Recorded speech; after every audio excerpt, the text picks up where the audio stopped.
Welcome back to Unlock, Empower, Transform. I'm Shay Blackman, and today we're talking about something that makes most executives break out in hives: culture change. Specifically, what you can actually accomplish in 90 days. Now, before you roll your eyes and think, oh, great, another promise of overnight transformation, let me be clear: I'm not selling magic. I'm selling strategy. Here's the reality: most culture initiatives fail. Not because the vision wasn't good, not because people didn't care. They fail because organizations try to boil the ocean when they should be heating the water one pot at a time. So today, we're going to talk about rapid transformation strategies, drawn from Chapter 8 of my book, High Value Leadership: Transforming Organizations Through Purposeful Culture, and how to build the kind of momentum that turns skeptics into believers. Let's get into it. First things first. Let's talk about what 90 days actually is and what it isn't. 90 days is not enough time to completely overhaul your organizational DNA. It's not enough time to undo decades of dysfunction, and it's certainly not enough time to convince the cynical old-timer in accounting that things are really going to be different this time. But here's what 90 days is. It's enough time to demonstrate serious intent. It's enough time to create visible proof that leadership means what they say. It's enough time to shift from "we're thinking about change" to "change is happening." And here's the evidence. In my experience, over 24 years in HR leadership across manufacturing, automotive, and healthcare, I've seen organizations spend years planning culture change. Years.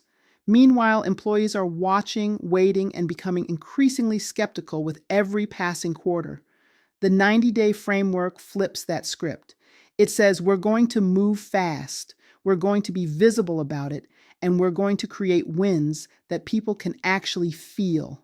That's the mindset shift. Stop treating culture change like a marathon that never ends. Start treating it like a series of sprints with measurable finish lines. So let's break down how a 90-day culture turnaround actually works. I organize this into 3 phases: foundation, momentum, and reinforcement. Phase 1, foundation, that's days 1 through 30. This is your diagnostic and design phase. You're identifying the 3 or 4 specific behaviors or practices that are causing the most pain. Not everything, not the entire wish list. The critical few. This is also where you're building your coalition. And no, I don't mean getting a lukewarm head nod from the executive team. I mean identifying who your change champions are going to be.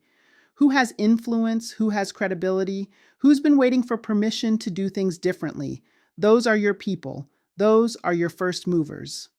Phase 2, momentum, days 31 through 60. This is the implementation phase, and it's where most initiatives either soar or die. Here's what separates the winners from the well-intentioned. Quick wins, visible, undeniable, quick wins. There was an organization that struggled with communication silos for years. The solution wasn't a massive technology overhaul. It was implementing a simple, cross-functional huddle every Monday morning. 15 minutes, standing only, 3 questions. What are you working on? What do you need? What's getting in your way? Within 3 weeks, people started talking to each other who hadn't had a real conversation in months. That's a quick win. That's visible proof that things are different. Phase 3, reinforcement, days 61 through 90.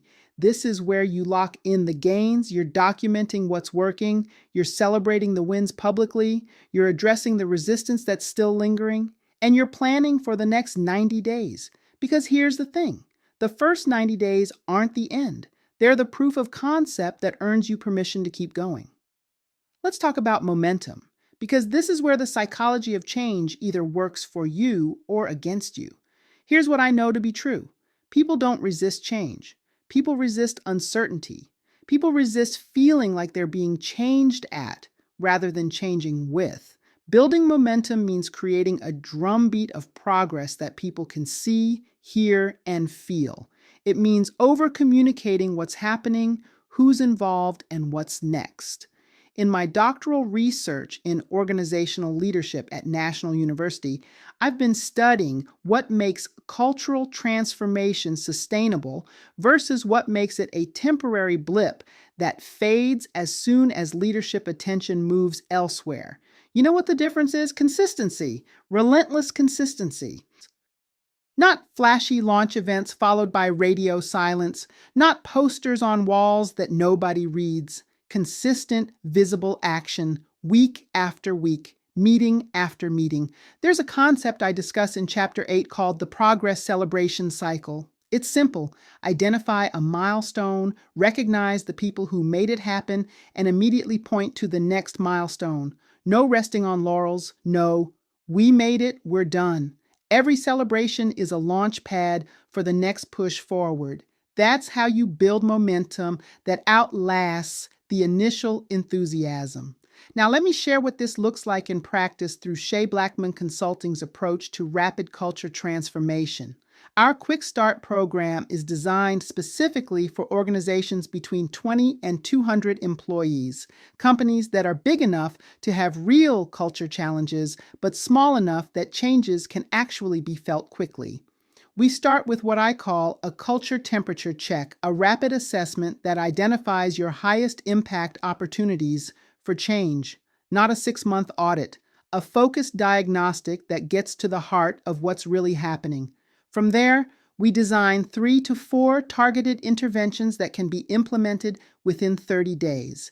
These aren't theoretical frameworks that live in a binder somewhere.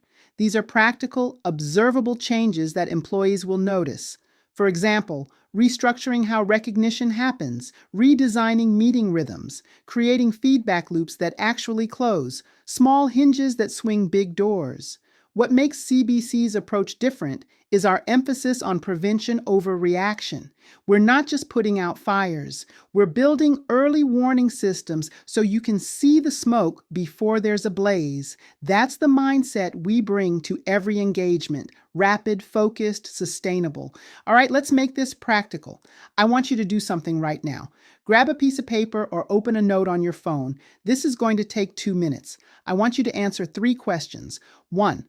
What is the single behavior or practice in your organization that causes the most frustration for employees? Not the thing leadership complains about, the thing employees complain about, the thing that makes people roll their eyes and mutter under their breath. 2, if that thing changed tomorrow, who would notice first? Who would be most affected? Those are your early adopters for any change initiative. 3, what is one small, visible action that could signal a shift in that behavior within the next 2 weeks? Not a policy overhaul, not a new system. One action, one visible, undeniable signal. That's your starting point. That's your first quick win. The transformation doesn't start with a strategic plan. It starts with one intentional action that shows people you're serious. That's the transformation approach I've used time and again. Start specific, start visible, start now. So here's the bottom line. 90 days is enough time to prove that culture change is possible. It's enough time to create momentum that skeptics can't ignore. It's enough time to shift from intention to evidence. But it requires focus. It requires visible action. It requires celebrating progress while keeping your foot on the gas. If you want to dive deeper into these strategies, my book, High Value Leadership, Transforming Organizations Through Purposeful Culture, walks you through the complete framework, from diagnosis to implementation to long-term sustainability. It's the playbook for leaders who are done talking about culture and ready to start building it.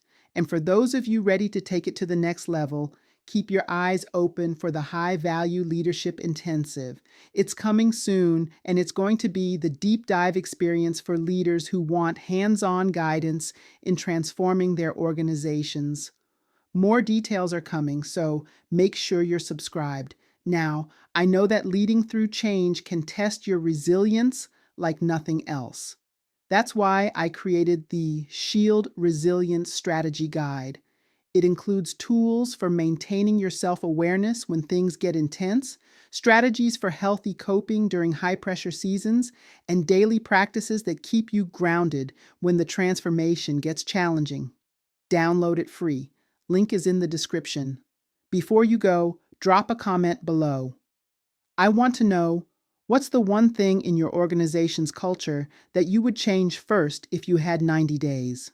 Let's talk about it. I read every single comment. On Thursday, we're diving into something exciting, the AI revolution Gen X leaders were born for. If you've ever felt like the technology conversation was passing you by, this episode is your invitation back to the table. Trust me, you're more prepared for this than you think. Until then, keep leading with purpose, keep building with intention, and keep transforming one quick win at a time. This is Shay Blackman. Thank you for being here. Now go make something happen.